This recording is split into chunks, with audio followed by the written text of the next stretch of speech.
Black Friday and EA disclosures, it's GNT.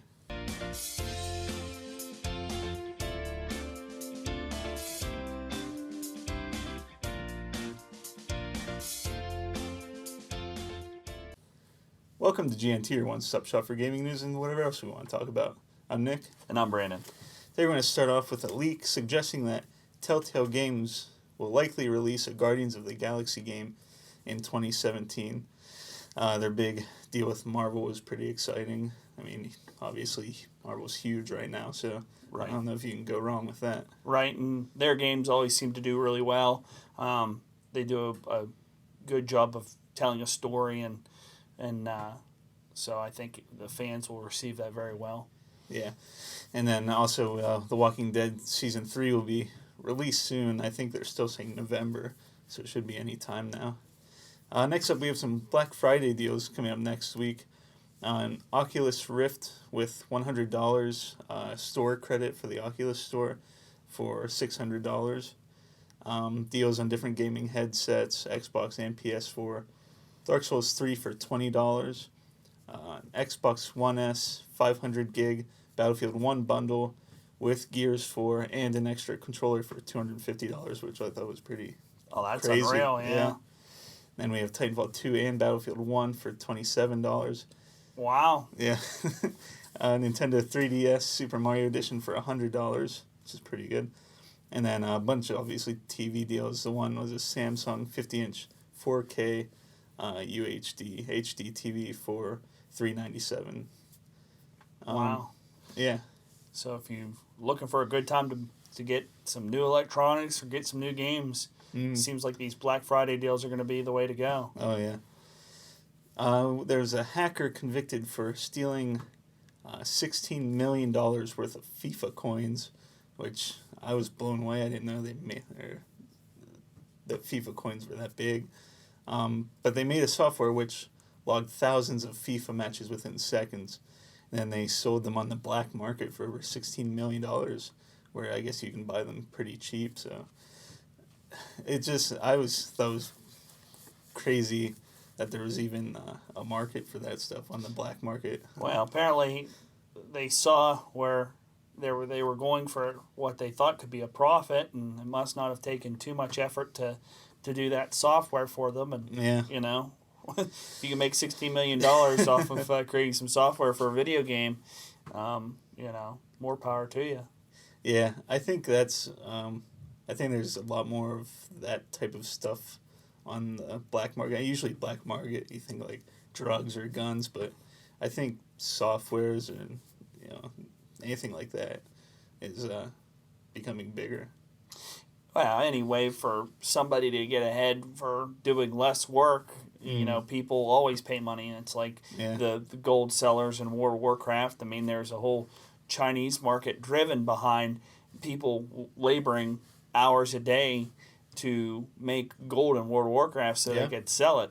You know, now obviously they have the token where people can sell their gold for game time or buy game time with gold. So that was a kind of a good move by Blizzard, kind of putting the kibosh, because now that money's going in their pocket. Right. Kind of the same way with Grand Theft Auto. But Grand Theft Auto, you know, throughout the years has had glitches where you can glitch for money, and, you know, they sold money with their shark cards. So for them, they weren't too hard on the people that exploited it, you know, to get the free cash. But, you know, that's kind of the thing. If it's there, people are going to do it. So yeah. Respawn co-founder Vince Zampella said Titanfall 2 has been a huge success, but it's too early to tell if there will be another one. I guess he was getting asked about it during an interview, and I mean, I don't think that's a yes or a no. I think he's just saying we're not going to say yet. Right. Oh, yeah. I mean, so far, I've been playing the game, and I think it's great. Multiplayer's fun. Single player's fun. Just a really good shooter. The mechanics of it feel good. It's just really well balanced. I really haven't found any flaws with it so far. Like I said, I've really enjoyed playing it. combat feels good. And what's funny is you think, okay, you got giant robots and you have people running around on the ground. How can you balance that? Right.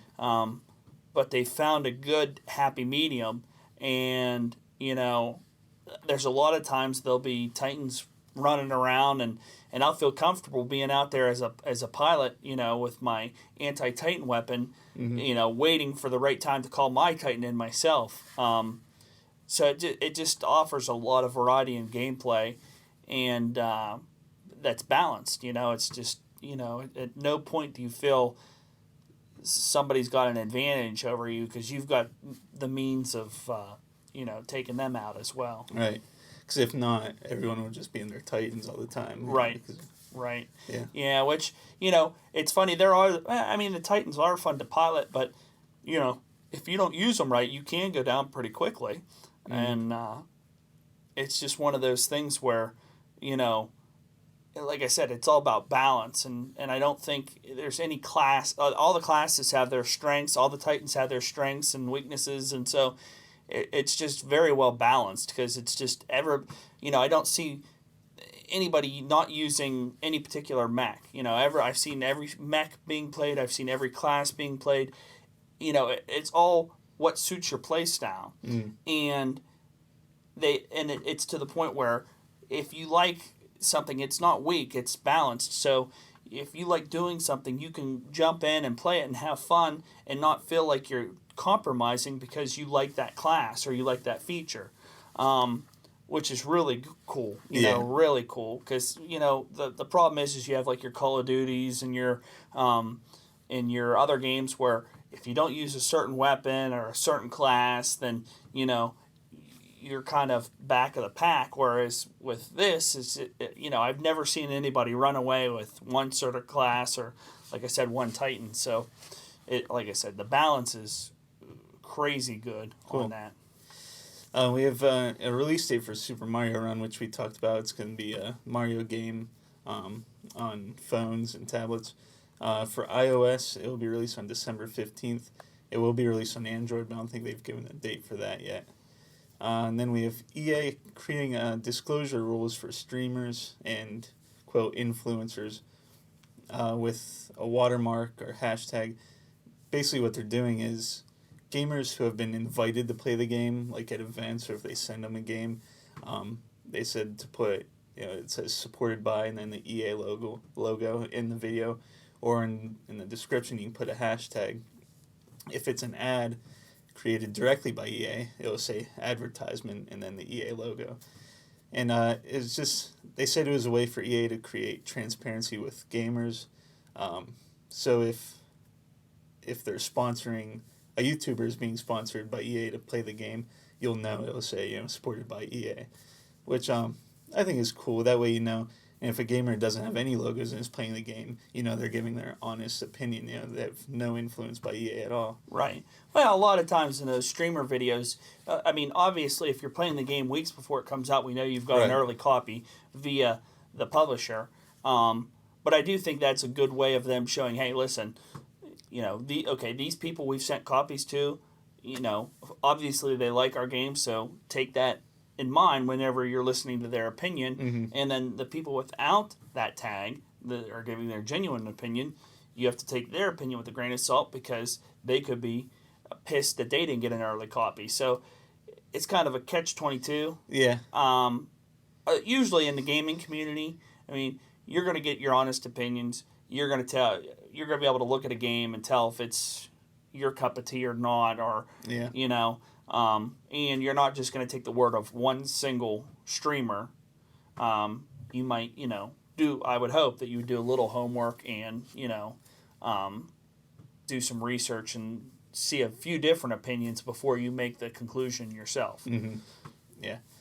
All right, so leave a comment below with your opinion. As always, subscribe if you can, and we'll see you next time.